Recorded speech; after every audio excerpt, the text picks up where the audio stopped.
Welcome back to our channel maths and science trick and toys. આજના વિડીયોમાં આપણે ધોરણ 7 પ્રકરણ 14 સમિતિની પ્રવૃત્તિ સહિતની સંપૂર્ણ માહિતી મેળવીશું। અગાઉ આપણે ધોરણ 6માં પ્રકરણ 13 સમિતિ વિશે ઘણું બધું શીખી ગયા છે। જો મિત્રો તમારે એ વિડીયો જોવો હોય તો નીચે રહેલ ડિસ્ક્રિપ્શન બોક્સમાં જઈ વિડીયોની લિંક ઓપન કરી તમે એ વિડીયો જોઈ શકો છો।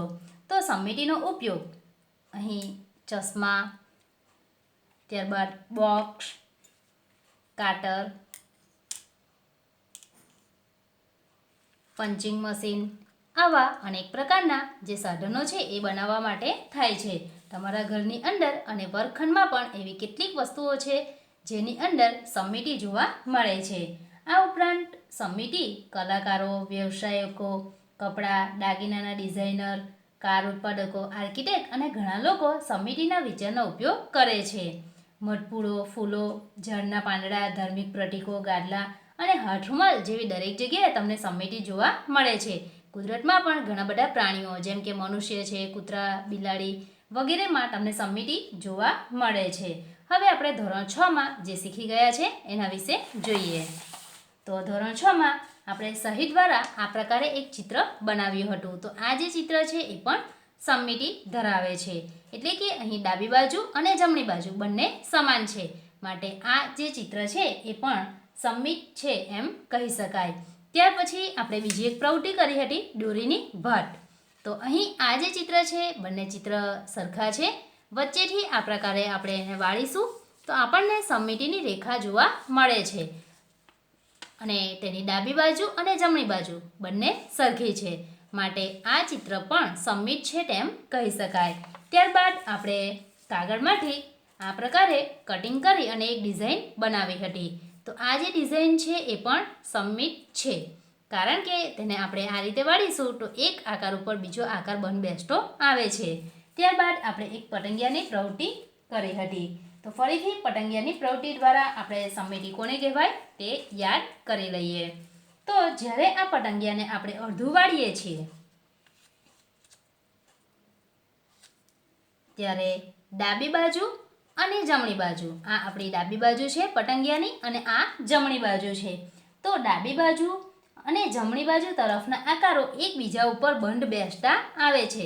અહીં આપણે પતંગિયામાં જોઈ શકીએ છીએ કે એક આકાર ઉપર બીજો આકાર બંધ બેસતો આવે છે, માટે આપણે કહી શકીએ કે આ પતંગિયું જે છે એ સમિત છે અને આ જે જગ્યા પરથી આપણે કાગળને વાળ્યો છે તે રેખાને આપણે કહીશું સમિતિની રેખા। તો આ જે રેખા છે એ બની જશે આપણી સમિતિની રેખા। તો આ પ્રકારે આપણે ઘણા એવા ચિત્રો લઈ અને તેમાં સમિતિની રેખા શોધી શકીએ છીએ। હવે આપણે જોઈશું નિયમિત બહુકોણ। બહુકોણ એ બંધ આકૃતિ છે જે ઘણા રેખાખંડથી બને છે। રેખાખંડની ઓછામાં ઓછી સંખ્યાથી બનેલો બહુકોણ એ ત્રિકોણ છે।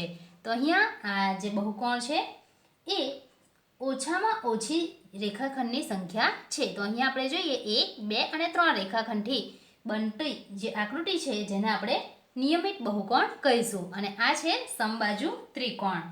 જે બહુકોણની તમામ બાજુઓની લંબાઈ અને તમામ ખૂણાઓ સમાન માપના હોય તો આપણે તેને નિયમિત બહુકોણ કહીએ છીએ। તો અહીંયા આપણી પાસે આ જે ત્રિકોણ છે એ નિયમિત ત્રિકોણ છે, કારણ કે તેમાં દરેક બાજુઓ જે છે એનું માપ સમાન છે।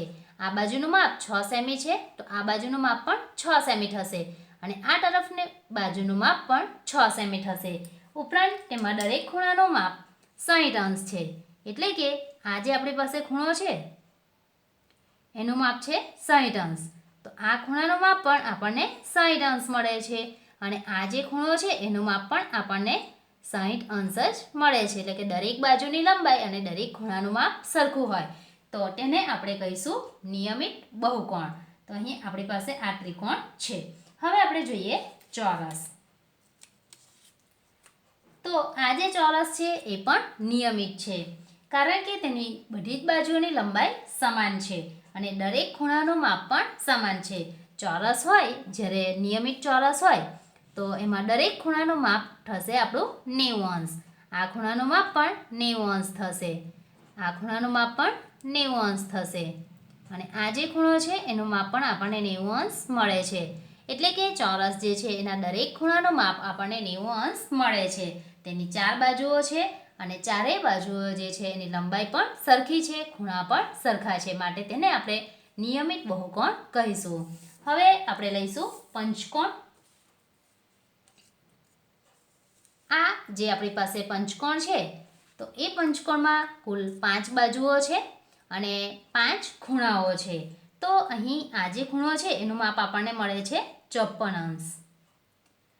આ ખૂણાનું માપ પણ થશે 54 અંશ. આ જે ખૂણો છે એનું માપ આપણને મળે છે 72 અંશ. અહીં નિયમિત પંચકોણમાં આ જે 5 બાજુઓ છે એના માપ પણ સમાન છે અને 5 ખૂણાના માપ પણ સરખા છે. તો અહીંયા આપણને જે 54 અંશ એક ખૂણાનું માપ મળે છે, બીજા ખૂણાનું માપ પણ 54 અંશ મળે છે. તો અહીં આ બે ખૂણા આખા ભેગા થઈ અને એ માપ મળે આપણને 108 અંશ.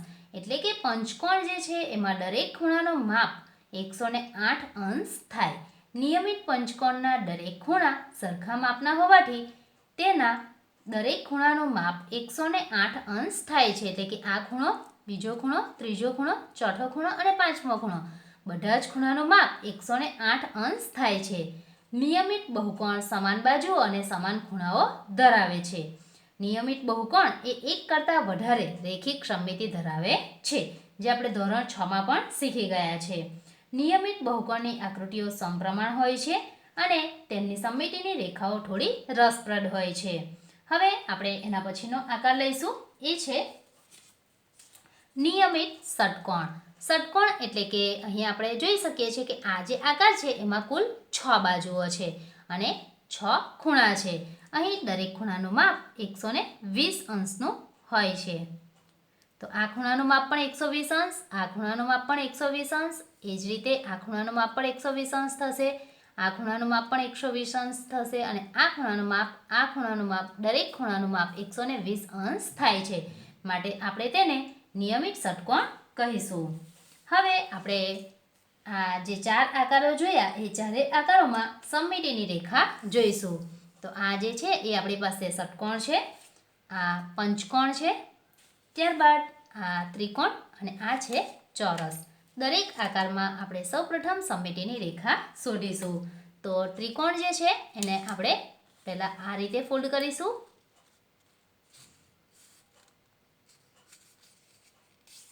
તો જે જગ્યા પરથી આપણે કાગળને વાળ્યો છે એ આપણને મળે છે સમમિતિની રેખા. તો અહીં આપણે જોઈ શકીએ છીએ કે આ ત્રિકોણમાં આપણને સમમિતિની એક રેખા મળે છે.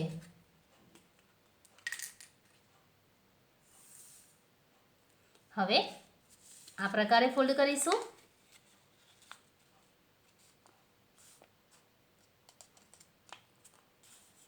તો અહીં એક આકાર ઉપર બીજો આકાર બંધબેસતો આવે છે, માટે આ થશે સમમિતિની બીજી રેખા.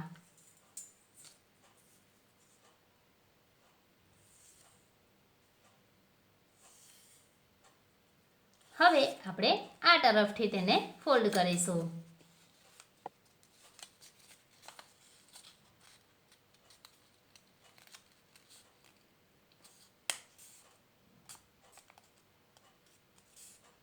તો અહીં એક આકાર ઉપર બીજો આકાર બંધબેસતો આવે છે, માટે આ થશે આપણી સમમિતિની ત્રીજી રેખા.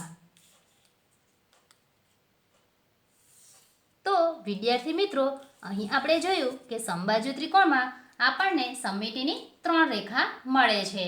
હવે આપણે એ જ પ્રકારે ચોરસમાં જોઈશું. અહીં આપણને સમમિતિની એક રેખા મળે છે, ત્યારબાદ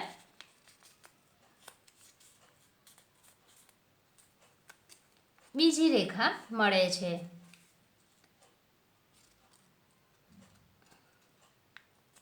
અહીં આપણને સમમિતિની ત્રીજી રેખા મળે છે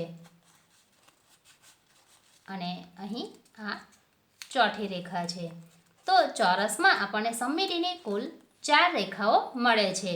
પંચકોણમાં આપણે જોઈએ તો પંચકોણમાં આપણને કુલ 5 રેખાઓ મળે છે અને ષટકોણમાં આપણને સમમિતિની 6 રેખાઓ મળે છે. તો વિદ્યાર્થી મિત્રો, અહીંયા આપણે જોયું કે બહુકોણ જેટલી બાજુ ધરાવે છે તેટલી આપણને સમમિતિની રેખા મળે છે. તો અહીં સમબાજુ ત્રિકોણ છે, 3 બાજુ છે, માટે સમમિતિની પણ 3 રેખા મળે. એ જ રીતે અહીં ચોરસ છે, તેની 4 બાજુઓ છે, માટે આપણને સમમિતિની 4 રેખાઓ મળે. ત્યારબાદ અહીં પંચકોણ છે, 5 બાજુઓ છે, માટે સમમિતિની અહીં આપણને 5 રેખા મળે. ત્યારબાદ ષટકોણ છે, 6 બાજુઓ છે, માટે સમમિતિની 6 રેખાઓ મળે. હવે આપણે જોઈશું વિદ્યાર્થી મિત્રો, અહીં આપણી પાસે આ એક આકાર છે જેને આપણે પતંગ આકાર ચતુષ્કોણ તરીકે પણ ઓળખીએ છીએ. અહીં આપણને 2 તૂટક રેખાઓ આપેલી છે. સૌપ્રથમ આપણે આ આડી તૂટક રેખાને જોઈશું. આ આડી તૂટક રેખા ઉપર આપણે અરીસાને ગોઠવીશું અને તેનું પ્રતિબિંબ જોઈશું. તો વિદ્યાર્થી મિત્રો, અહીં આપણે જોઈ શકીએ છીએ કે આ જે તૂટક રેખા છે એ અરીસાની રેખા નથી, કારણ કે આપણને પાછળની તરફ આવો આકાર જે છે એ જોવા મળતો નથી. તો આ જે તૂટક રેખા છે એને આપણે અરીસાની રેખા ન કહીએ. હવે આપણી પાસે આ જે બીજી રેખા છે એને આપણે જોવાનો પ્રયત્ન કરીશું. તો આ જે રેખા છે એ અરીસાની રેખા છે, કારણ કે અહીંયા આ જે આકાર છે એના જેવો જ બીજો આકાર આપણને અરીસાની અંદર પણ દેખાય છે, માટે આ ઊભી જે તૂટક રેખા છે જેને આપણે અરીસાની રેખા કહીશું. હવે આપણે જોઈશું અરીસામાં મળતું પ્રતિબિંબ. તો અરીસામાં જ્યારે આપણે આપણો જમણો હાથ ઊંચો કરીએ છીએ ત્યારે અરીસામાં મળતા પ્રતિબિંબમાં આપણને આપણો ડાબો હાથ દેખાય છે. એટલે કે અરીસામાં મળતું પ્રતિબિંબ જે છે એ ડાબી જમણી બાજુ ઉલટાય છે. હવે આપણને એક્ઝામમાં આ પ્રકારના પ્રશ્ન પૂછાય કે અંગ્રેજી મૂળાક્ષર એ અરીસામાં આપણે જોઈશું, તો આ અંગ્રેજી મૂળાક્ષર અરીસામાં તેનું પ્રતિબિંબ કેવું મળે છે? તો એનું પ્રતિબિંબ આપણને આ રીતે મળશે. આપણે આ જે છે કાગળ એને પલટાવી દઈશું એટલે આપણને ખ્યાલ આવશે કે અંગ્રેજી મૂળાક્ષર એ આપણને અરીસામાં આ પ્રકારે જોવા મળશે. ત્યારબાદ આપણે અંગ્રેજી તમામ મૂળાક્ષરો લખી દઈશું. તો અંગ્રેજી મૂળાક્ષરો કુલ 26 છે. તો આપણે લખીએ અને કયા કયા આકારો ઉલટાયેલા જોવા મળે છે તે પણ ચેક કરી લઈશું.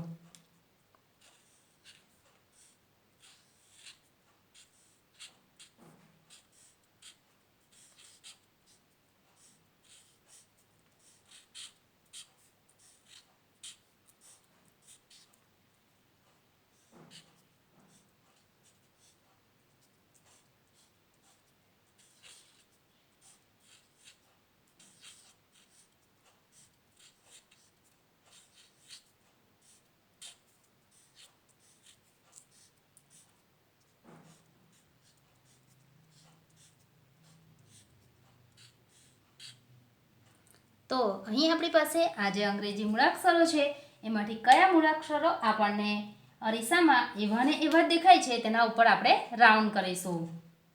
તો આપણે સૌપ્રથમ કાગળને ઉલટાવીશું. તો અહીં આપણે જોઈએ કે કયા મૂળાક્ષરો અરીસામાં એ જ દેખાય છે. તો એક આવશે એ, ત્યારબાદ H, I, M, O, T, U, V, W, X અને Y. આ જે મૂળાક્ષરો છે આપણને અરીસામાં એ જ દેખાય છે. તો આપણે એની નોંધ લખી લઈએ કે અરીસામાં કયા મૂળાક્ષરો એ જ દેખાય છે. તો અરીસામાં એ જ દેખાતા મૂળાક્ષરો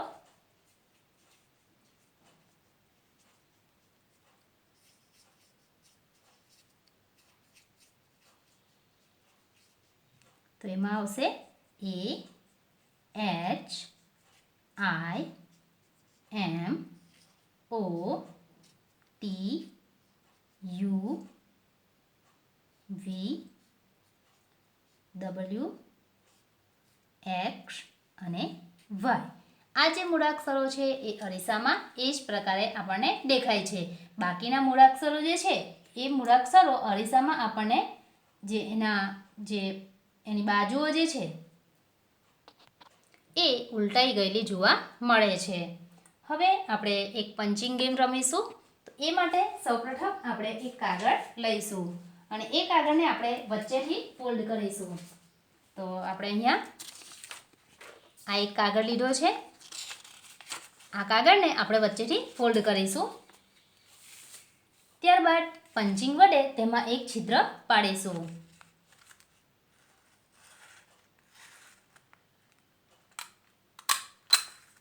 તો અહીં આપણે જોઈ શકીએ છીએ કે આપણે આ કાગળ ઉપર એક છિદ્ર પાડ્યું છે. હવે આ કાગળને ખોલીશું. તો અહીં આ જે છિદ્ર છે, અહીં તમે આ પ્રકારે જોઈ શકો છો. તો સમિટી જે છે એ ગળીની આજુબાજુ 2 છિદ્રો બનાવે છે. એટલે કે આ જે છિદ્ર છે એના કારણે આ જે આકાર છે અને આ આકાર એ સમિટી ધરાવે છે તેમ કહી શકાય. આ પ્રકારે તમે અલગ અલગ જગ્યાએ હોલ પાડી અને આકારો જે છે એમાં સમિટીની રેખાઓ શોધી શકો છો. વિદ્યાર્થી મિત્રો, હવે આપણે જોઈશું પરિભ્રમણીય સમિતિ. એ માટે આપણે ઘડિયાળનો ઉપયોગ કરીશું. તો જે ઘડિયાળ જ્યારે એના કાંટા ફરે છે ત્યારે આપણે કહી શકીએ કે તે પરિભ્રમણ કરી રહ્યા છે. ઘડિયાળનો મિનિટ કાંટો એક વર્તુળ ફરે ત્યારે કહી શકાય કે મિનિટ કાંટો પરિભ્રમણ કરે છે. એ જ રીતે અહીં આપણે સેકન્ડ કાંટા પર ધ્યાન આપીશું.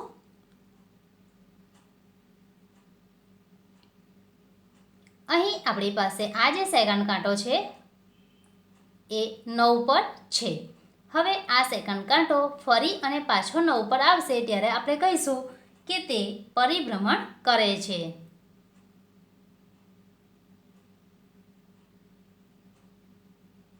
પરિભ્રમણ એ 2 પ્રકારના હોય છે. એક ઘડિયાળની કાંટાની દિશાનું પરિભ્રમણ અને બીજું છે ઘડિયાળના કાંટાની વિરુદ્ધ દિશામાં પરિભ્રમણ. તો અહીં ઘડિયાળના કાંટાનું પરિભ્રમણ એ કાંટાની દિશાનું પરિભ્રમણ કહેવાય છે. જ્યારે તેની વિરુદ્ધ દિશાનું પરિભ્રમણ એટલે કે આ તરફથી આ તરફનું પરિભ્રમણ એ ઘડિયાળના કાંટાની વિરુદ્ધ દિશાનું પરિભ્રમણ કહેવાય છે. એટલે કે હાલ આ જે કાંટો ફરી રહ્યો છે એ ઘડિયાળની દિશાનું પરિભ્રમણ છે અને જો આમથી આમ તરફ કાંટો ફરે તો એ ઘડિયાળની વિરુદ્ધ દિશાનું પરિભ્રમણ કહેવાય છે. હવે આવા સાધનોમાં પંખો, પૈંડા, ભમરડો, હાથથી દળવાની ઘંટી વગેરેનો સમાવેશ થાય છે. તો અહીં આપણે જોઈએ આ જે સેકન્ડ કાંટો છે એણે એક પરિભ્રમણ પૂરું કર્યું કહેવાય. વિદ્યાર્થી મિત્રો, અહીં આપણી પાસે એક ફરકડી છે. જ્યારે કોઈ વસ્તુ પરિભ્રમણ કરે છે ત્યારે તેનો આકાર અને કદ બદલાતા નથી. પરિભ્રમણમાં નિશ્ચિત બિંદુની આસપાસ ફરે છે. આ નિશ્ચિત બિંદુને પરિભ્રમણ કેન્દ્ર કહે છે. દાખલા તરીકે આપણી પાસે આ જે ફરકડી છે એને આપણે અહીં આ પ્રકારે ગોઠવી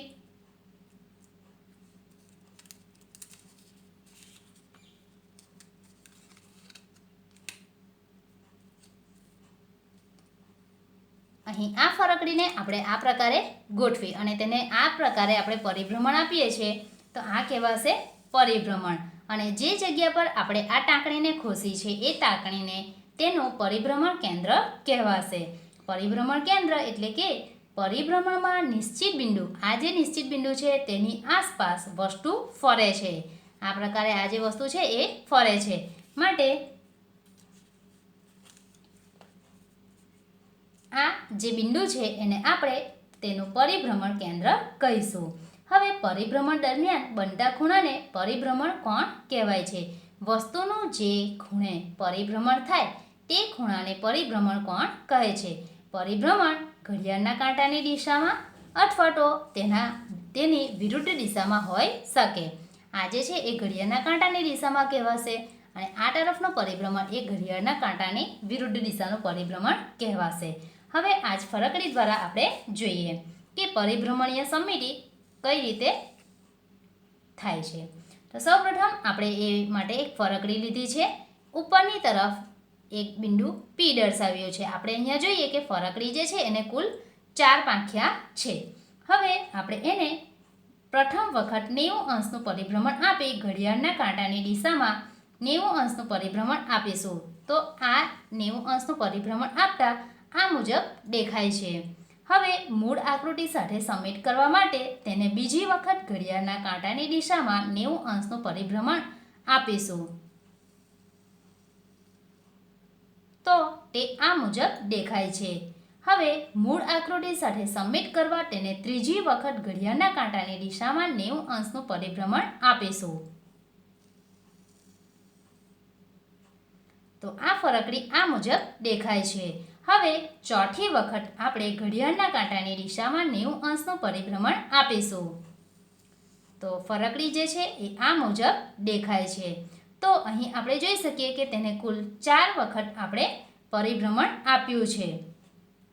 તો તેનો પરિભ્રમણ કોણ થશે 90 અંશ, ત્યારબાદ 180 અંશ, 270 અંશ અને 360 અંશ.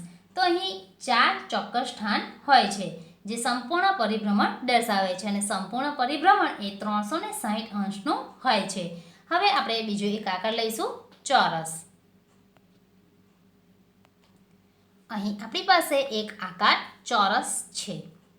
હવે આ ચોરસ જે છે અહીં આપણે પરિભ્રમણ કેન્દ્ર જે છે તેના ઉપર ટાંકણી વડે તેને ફિટ કરીશું.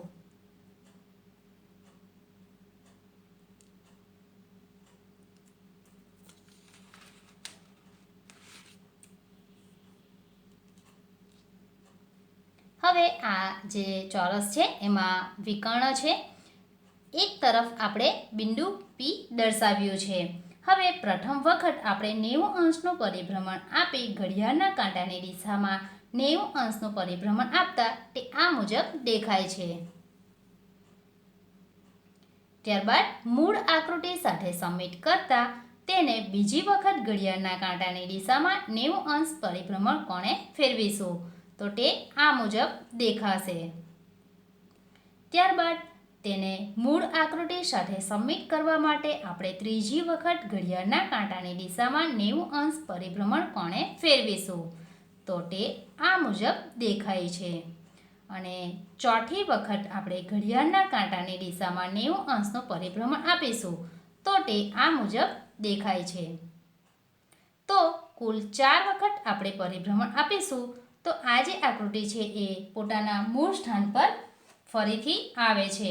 એટલે કે એક પરિભ્રમણ પૂર્ણ કરતાં કેટલી વખત આકૃતિ મૂળ આકૃતિ જેવી દેખાય છે જેને આપણે પરિભ્રમણ ક્રમ કહીશું.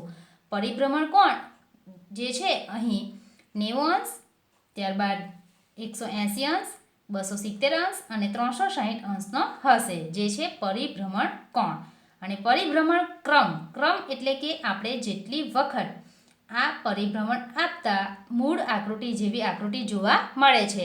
તો અહીં એક વખત જ્યારે આપણે પરિભ્રમણ કરાવીશું તો એક વખતમાં આપણને આ મુજબનો આકાર દેખાશે જે મૂળ આકૃતિ જેવો જ છે. બીજી વખત મૂળ આકૃતિ જેવો જ આકાર મળે છે. ત્રીજી વખત પણ મૂળ આકૃતિ જેવો જ આકાર મળે છે. અને ચોથી વખત પણ આપણને મૂળ આકૃતિ જેવો જ આકાર મળે છે. માટે ચોરસનો પરિભ્રમણ ક્રમ થશે 4. હવે આપણે બીજો આકાર લઈશું જે છે લંબચોરસ.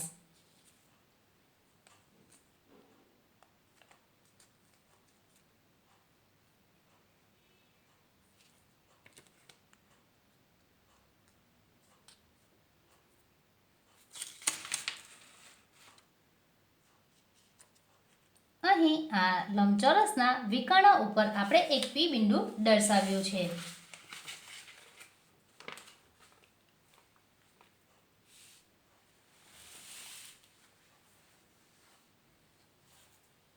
હવે આપણે આ લંબચોરસને પ્રથમ 90 અંશનું પરિભ્રમણ આપીશું.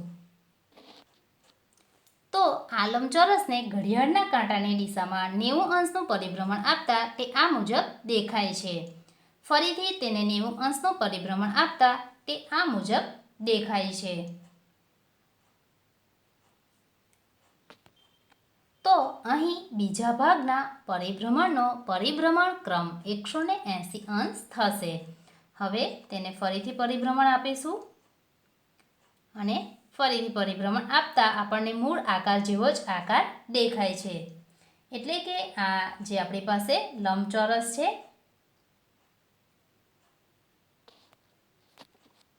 હવે આપણી પાસે આ એક સમબાજુ ત્રિકોણ છે. ઉપરની તરફ આપણે બિંદુ P દર્શાવ્યું છે.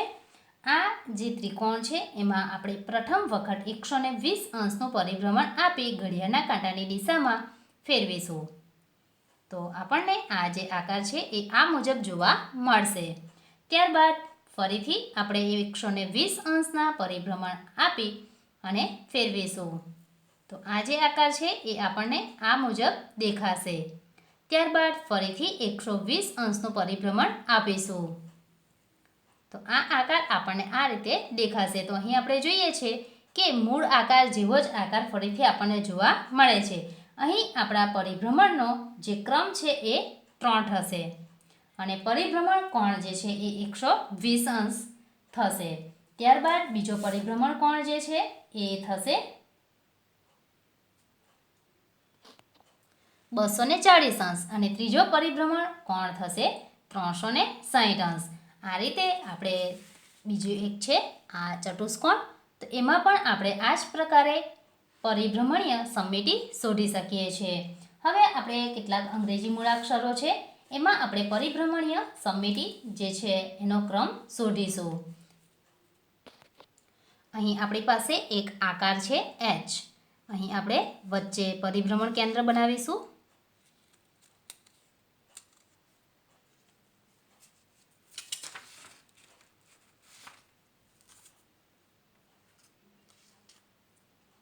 હવે આપણે પરિભ્રમણ ક્રમ તેનો શોધીશું અથવા તો પરિભ્રમણ સમમિતિની કક્ષા શોધીશું. તો અહીં આપણે એક વખત એને પરિભ્રમણ આપીએ છીએ, તેમાં આપણને કેટલી વખત આ આકાર મૂળ આકાર જેવો જ દેખાય છે. તો અહીં પરિભ્રમણ સમમિતિની કક્ષા થશે 2. ફરીથી એકવાર જોઈ લઈએ. તો અહીં વધુ સારી રીતે સમજવા માટે આપણે એની ઉપર એક ટપકું કરીશું, જેથી આ જે પ્રશ્નનો જવાબ છે આપણે સરળતાથી શોધી શકીએ. અહીં તમે કોઈ પણ રંગીન પેનથી ટપકું કરી શકો છો.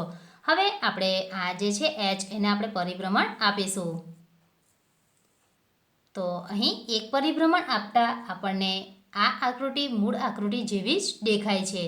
ત્યારબાદ બીજું પરિભ્રમણ આપીશું તો પોતાની મૂળ સ્થિતિમાં આ આકાર પાછો આવે છે. માટે અહીં પરિભ્રમણ સમમિતિની કક્ષા થશે 2. બીજો એક આકાર લઈશું, N છે.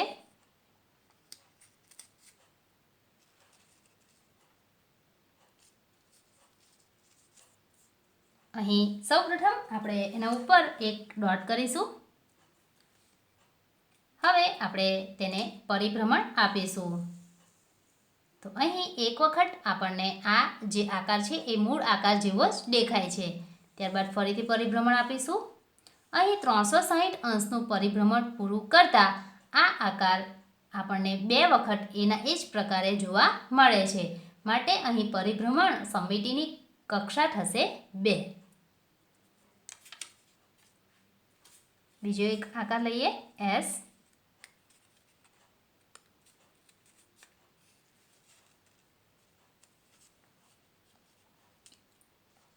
તો અહીં આ જે S છે એક પરિભ્રમણ આપીશું, ત્યારબાદ બીજું પરિભ્રમણ આપીશું. તો અહીં પરિભ્રમણ સમમિતિની કક્ષા થશે 2. ત્યારબાદ આપણે એક આકાર લઈશું E.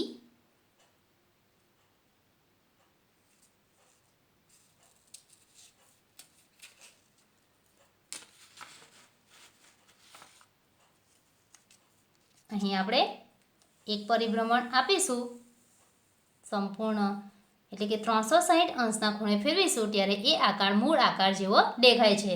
માટે અહીં પરિભ્રમણ સમમિતિની કક્ષા જે છે એ 1 મળે છે. ત્યારબાદ પરિભ્રમણીય સમમિતિની કક્ષા કયા મૂળાક્ષરમાં કેટલી મળે તે માટે અહીં એક ચાર્ટ દર્શાવેલ છે. જેમ કે Aમાં 1, Bમાં 1, Cમાં 1, Dમાં 1, Eમાં 1, Fમાં 1, Gમાં 1, Hમાં 2, Iમાં 2, Jમાં 1, Kમાં 1, Lમાં 1, Mમાં 1, Nમાં 2, Oમાં ઇન્ફિનિટી, Pમાં 1, Qમાં 1, Rમાં 1, Sમાં 1, Tમાં 1, Uમાં 1, Vમાં 1, Wમાં 1, Xમાં 4, Yમાં 1 અને Zમાં 2. તો આ જે છે એ પરિભ્રમણીય સમમિતિની કક્ષા અંગ્રેજી મૂળાક્ષરોમાં કેટલી હશે તેની માહિતી તમને આ ચાર્ટમાં આપવામાં આવી છે. અહીં પરિભ્રમણીય સમમિતિ માટે તમે આ પ્રકારે ચાર્ટ દ્વારા પણ વિદ્યાર્થીઓને સરળતાથી શીખવી શકો છો. અહીં પરિભ્રમણ કોણ જે છે એ માટેનું સૂત્ર થશે 360 અંશ ભાગ્યા n બરાબર 360 અંશ ભાગ્યા 4 બરાબર 90 અંશ. તો અહીં આ જ પ્રકારે જે પ્રવૃત્તિમાં આપણે કર્યું છે એ જ પ્રકારે કરીશું.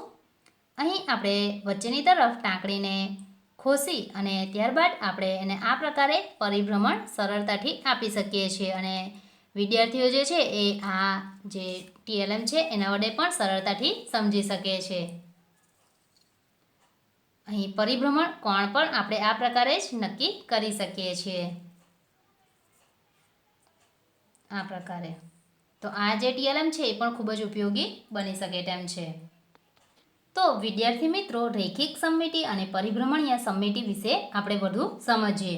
જો કોઈ રેખા દ્વારા આકૃતિ બે ભાગમાં એવી રીતે વહેંચાતી હોય કે બંને ભાગ બંધબેસતા આવે તો તે આકૃતિને રૈખિક સમમિતિ છે એમ કહેવાય.